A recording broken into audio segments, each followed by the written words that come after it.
Dale, when you talk about the mosaics, how large?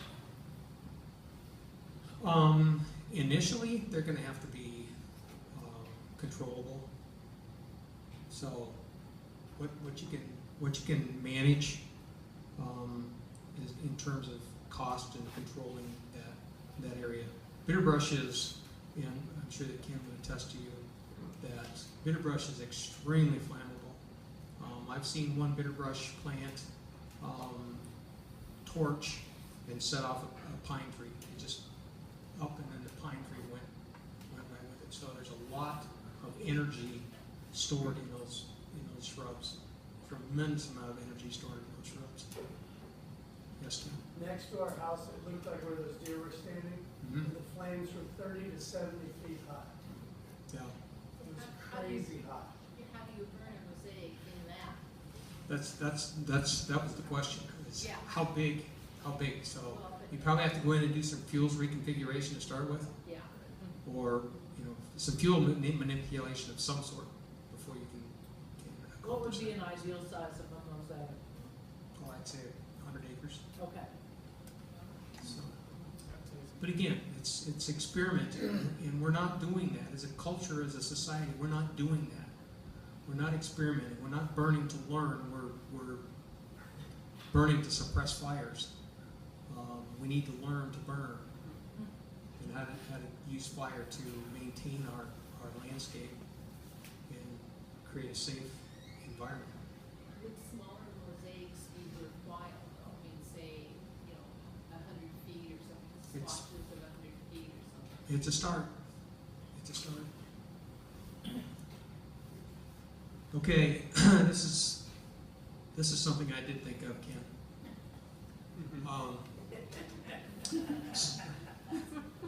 So, this is something I've given to some people that make policy. I've heard nothing back from them. But if which one are you going to choose?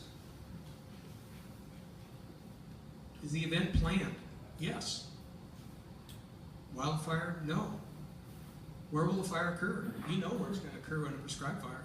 You have no clue where it's going to occur in a wildfire. When will the fire occur?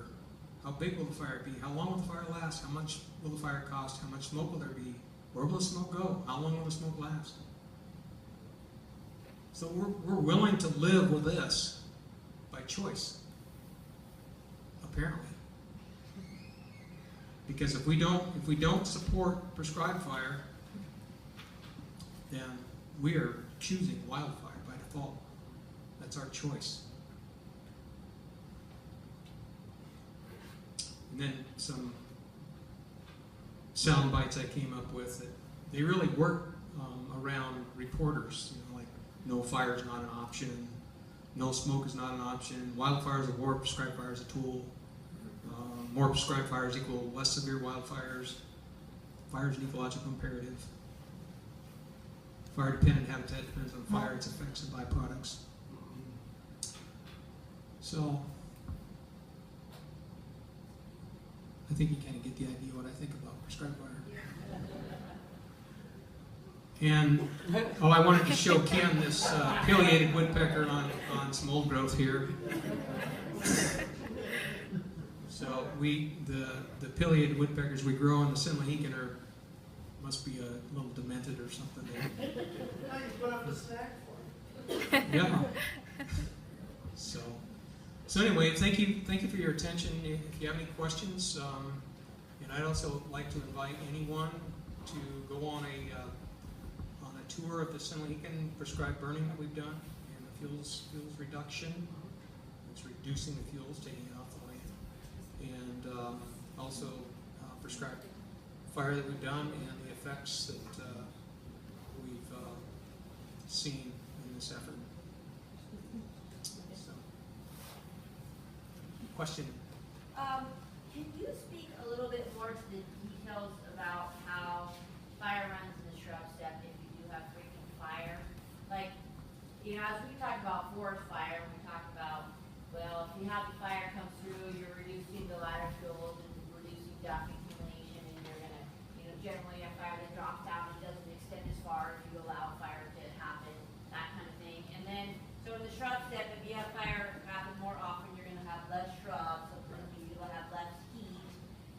gonna be less intense, is it actually gonna carry, the fire actually gonna carry a less of a distance? Or like what? Well, you know, again, you it's, don't have fire it's, for 50 years in Shrub-Steppe versus every 10 years. And I know it depended on the individual fire and wind and climatic sure, and all that, and but the on topography and average. topography, the fuels, topography, and the weather are Yeah. are the things that really drive a fire. I would say that if, given the conditions that you saw in that photo of the Chilloist, that, and it's just a fire start, you don't have a wind-driven fire or those conditions, that to sustain a fire for a long run is going to be difficult. You know, if you got nighttime coming around, it cools off, the humidity comes up, and put out the 1 hour fuels. Whereas you've got these 10-hour fuels, 100-hour fuels that get ignited, and you cool down at night, they'll cool down, but they're not going to go out. 1 hour fuels will. So if you've got a majority of 1 hour fuels on the landscape, I would say that an overnight normal humid evening is probably going to limit the fires.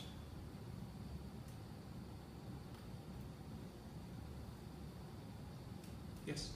What was the website that you had mentioned for? Oh, FEIS. Yeah. I believe that's.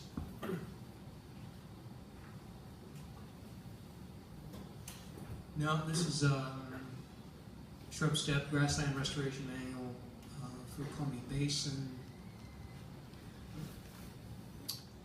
Yeah, I'm sorry, I didn't. I think it's just, if you were to do search on like USFS fire effects information system. Yeah, just Fire Effects Information System, FEIS. We'll get it. On, for the Forest Service. What's that? On the Forest Service, FS. Yeah, you just Google. FSFed.us, probably Yeah. .FEIS. Yeah. Question. So how successful can you be on using fire close to population and fire? Well, it depends on the tolerance of the people you're burning next to. A lot of people don't have, smoke is definitely a health issue. Right. But with a prescribed fire, you can tell people, when to expect it, and they can, take some mitigating action to Go to an answer. avoid that. They could leave the area. They could get air filters, or there's things that we can do to mitigate the effect of smoke. I've seen photographs of prescribed burners burning within 5 feet of houses in Florida. So Florida is in the southeastern U.S. is they've been burning for a lot of years, and it's something it's a tradition for the Southerners. And I had a gentleman come up to a prescribed fire workshop in 2006, and he said there's 3 things that don't like fire in Florida, and that's ticks, chiggers, and newly imported Yankees.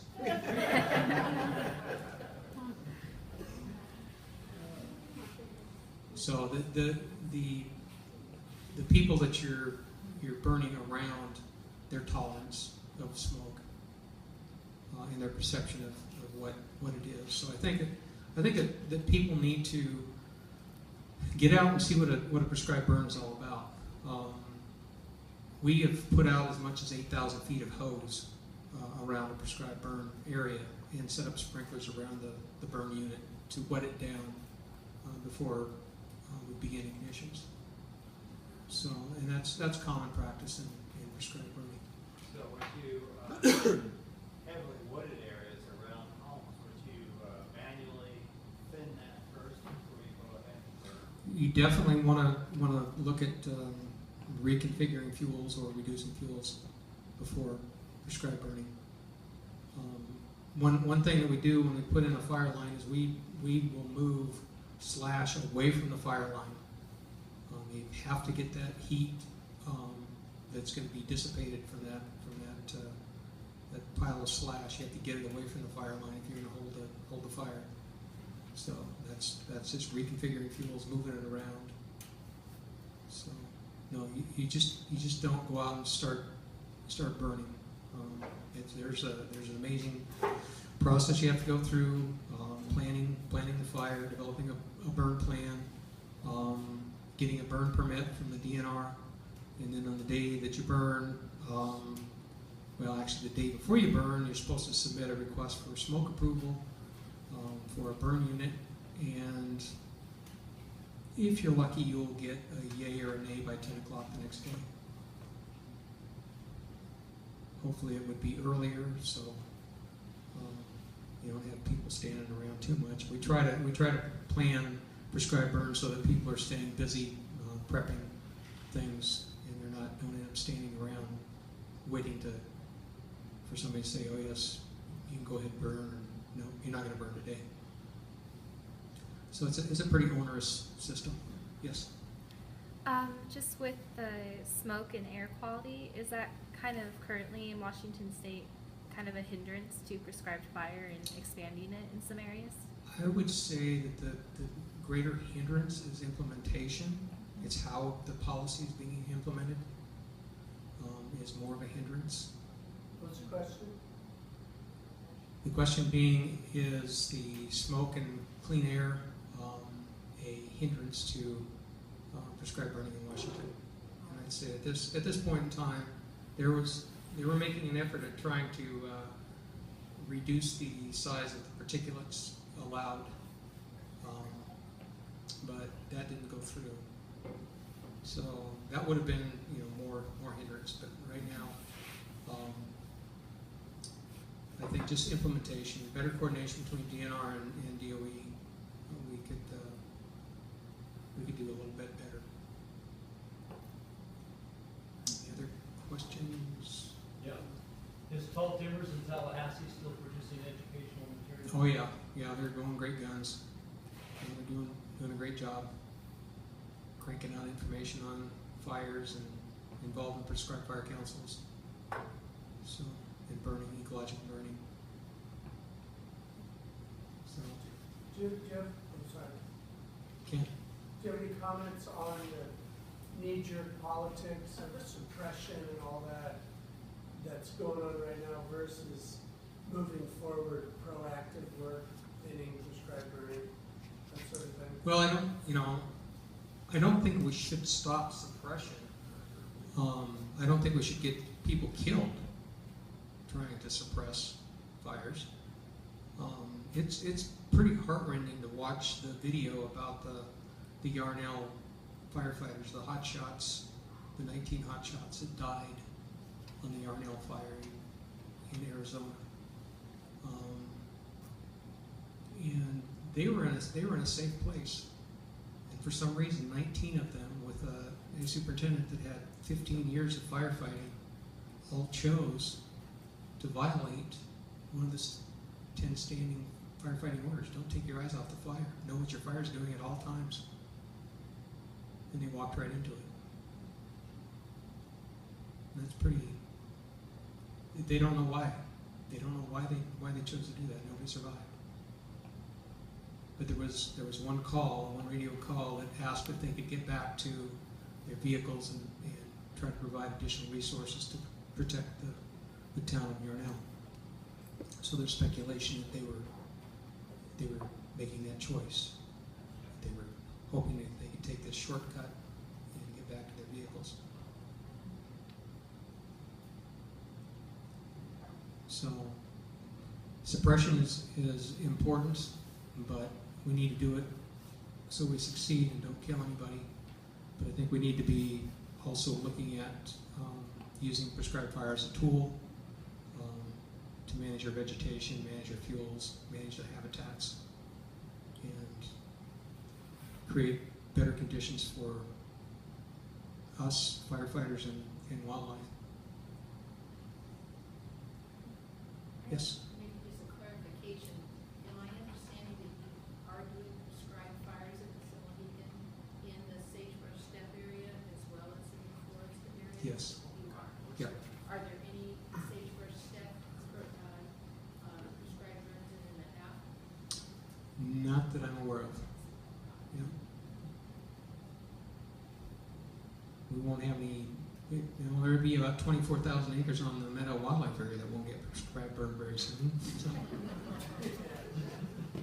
It got burned, and then we had, I think it was 160 acres of timber that was all marked, and we had a grant to begin logging and thinning and fuels reduction, and then the Carlton happened, and here we are, a bunch of burned timber out there that we're trying to get off and trying to minimize ground disturbance, and that's pretty tough this winter with the way things have been going.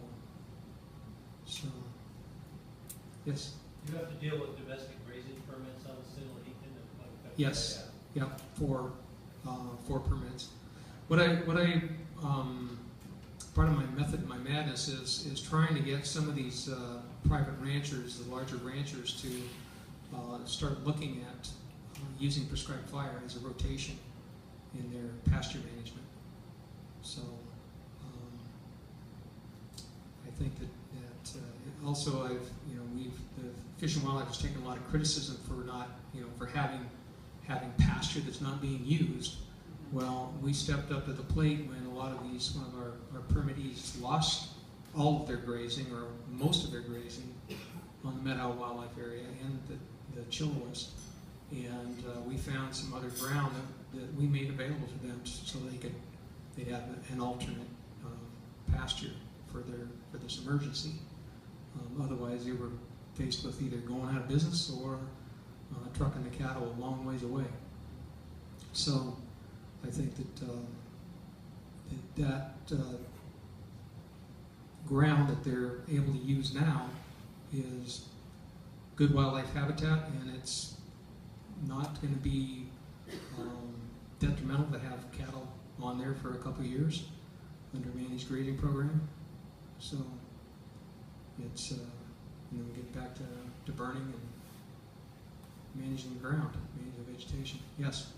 So if a rancher is going to adopt the idea of doing a prescribed burn on their allotment, would many of them have to have larger allotments so they can still have grazing during the year? Yeah, they'd have to have more ground or manage the ground better. So is there a way to make grazing areas available to them if they choose to? I don't know. That's something that we would have to explore. Seems Yeah. like that would be key to doing it. Oh yeah. No, they'd have to have a rotation where instead of the cows consuming the grass, you'd have the fire consuming the grass. Right. So Dale, were you suggesting, I thought you were talking about they'd be burning on their own land, yeah, not yeah. public land. Their land, yeah. Right, yeah. Yeah. So, Both. right, but I'm saying Yeah. it's like typically now they don't have the mean, have you seen, I guess, I think there was a question at one of the previous meetings about, who's available to do the, burning on private land. And then some of the liability issues and all that. Right. That's it's a challenge. It is. It's definitely a challenge. And one of the things that I was trying to encourage on the Sinalahican is people who were qualified, had their red cards and qualifications to work up to on their qualifications to become a burn boss, and just volunteer. And Tom Lucian has been the burn boss on these burns, and he's qualified to evaluate them and sign off on their position task books. So if people came to volunteer, they weren't getting paid, but they could volunteer, get the experience they need, get evaluated, and get signed off. And right now, we have very few burn bosses available. They're tough. Good ones are tough to come by. So it's training more people to do it. One of the burn team lead we had last year said she doesn't ever want to go back to suppression. prescribed fire, she said she's learned more about fire through prescribed burning than she ever did in suppression. In suppression, you've got one objective, and that's to put the fire out. You either starve it by removing all the fuels, either by burning or wetting it down. With prescribed fire, you have multiple objectives you're trying to achieve, and you're managing the fire to meet those objectives. Okay, I haven't put everybody to sleep, have I? Yes, Julie.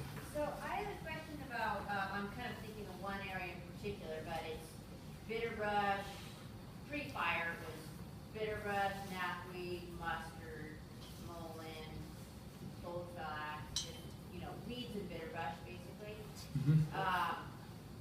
So post-fire, presumably, it's gonna be all those things with much less bitter brush. Right. You don't do anything. So for one, to confirm, is that what you think? And then for two, if you had resources to do something, what would you do? Well, I would get on the weeds, first of all, Yeah. and go out, find out where they're at, map them, and then start treating them. And I think at this point is probably the best time, because you can also see what bitter brush is sprouting, what bitter brush isn't sprouting, and hopefully avoid, if you're using chemicals to control the weeds, avoid spraying the bitter brush. And if you basically have no bunch grasses in that area right now, like pre-fire you didn't, maybe Right. that seeds in the soil, but would you seed or how would you? I would, yeah. If you don't have any bunch grass there now, I would try to get some local bunch grass seed and seed it. We did that on the San Mohican in an area that had a tremendous layer of needle duff. It was like 3 or 4 inches deep. Of course, nothing was growing under that. It was just totally suppressed. And we went out, raked out an area and scattered bunch grass, blue bunch wheatgrass seed, and it came up really good, really well. And if there's already a lot of cheatgrass there, and you've done this, you've done what you just said, but you have a lot of cheatgrass seed in there. I mean, realistically, even if you get some bunch grasses, you're going to have to be feeding for some years, or what do you No, think? I think that if you go out and seed the bunch grass now, immediately, as soon as you can, that you're going to have good success, because the cheatgrass initially is really suppressed after a fire. So is it an axiom that wildfire doesn't necessarily improve a weed patch? Doesn't what? Is it a proper axiom to say that a wildfire or a controlled burn doesn't improve a weed patch?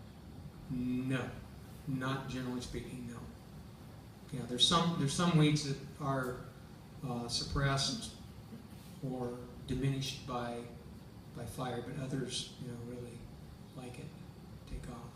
Goat weed, which I didn't have here. I haven't seen a lot of goat weed over here. St. John's Wort. That's one that we've seen it really go crazy after a prescribed fire. Ken? So these chipping projects where we go, in and we chip up all the little trees and we Right. make that bed of chips, Yeah. that's a supposed proxy for fire, but obviously it's not. What should you do? Should you pile them up and burn them? Should you Get it try right. what should you do? Haul them away. Put them in your stove. Well, if you put them on the ground, they're decomposing. They just suck the nitrogen right out of the ground. You basically have they sterilize the ground where they're sitting. Has there been work on that showed that the chips laying there for a while actually will, as you say, sterilize or inhibit Yeah. revegetation? They're not doing the ground any favors. Because that's a common practice. Well, I know it's a common practice, and I don't support it being done on Fish and Wildlife lands. I would say piling the slash and burning it would be the next best choice. At least that way you're reducing the fuels. what time are you I'm, ready? I'm just noticing we're after 8, so maybe I'm sorry. anybody, no, thank you so much. Anybody who has a few more questions, maybe Dale, I don't know if you can hang on a little bit longer, but, Yeah, I can. I've got a couple business cards if people want. okay. And we will see everybody next Monday, and thank you, Dale, very much.